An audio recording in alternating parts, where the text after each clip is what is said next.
And your doves will carry your messages, and I hope those will be messages about peace, about kindness, and whatever you feel you want to write.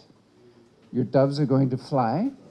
They're going to travel to the United Nations headquarters in New York City, and they will join other doves from children around the world, some of those in war zones, in areas of conflict, others from more peaceful places like Kosovo. So your voices, your wishes will travel with these doves. Every year, almost 12,000 students, children are empowered through the project here in Kosovo and in Albania. I would like to add that in Kosovo, with the support of the Slovenian Defense Ministry, are also implementing this project in several municipalities through the civil-military cooperation. I'm convinced that based on the UN Convention on the Rights of the Children, this expert contribution from Slovenia gives an important added value to teachers' training in the area of child's rights.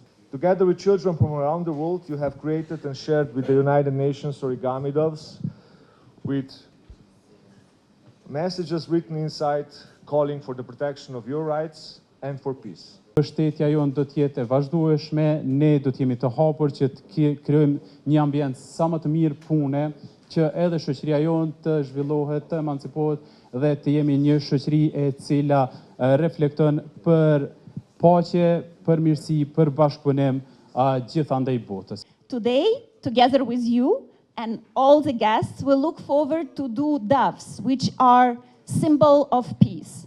Far too many children in the world face conflicts.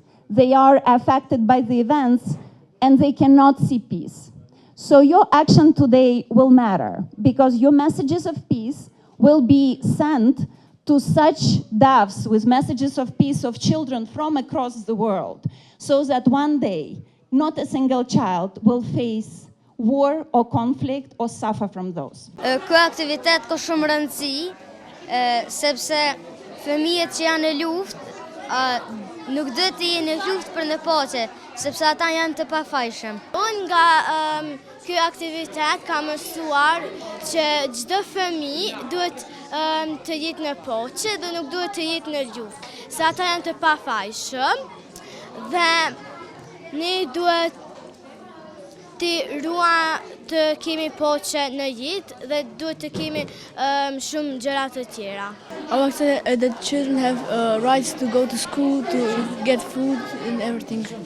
Ky aktivitet mendojmë se ka shumë rëndësi për ata, po edhe për neve që tregojmë se si shoqëri ne mundim me bëj diçka më mirë, edhe një veprim i vogël jani mund mu dok shumë i madh për botën. Mesazhi për fëmijët që janë luftë është që nuk duhet të dorëzohen kurrë, edhe të vazhdojnë të ecin përpara sepse çdo kush po dëgjon zërin e tyre, edhe se ne të gjithë do të bashkohemi për të ndihmuar ata. Porositë e tyre janë të shkruara të gjitha në anglisht dhe këta pëllumba me këto porositë e tyre do të dërgohen në New York dhe atje do të lexohen nga të gjithë udhëheqësit e botës këto mesazhe të fëmijëve ku jo vetëm fëmijët që janë të vëdësuar, por do të thonë e gjithë bota merr një mesazh kundër luftës së fëmijëve në botë.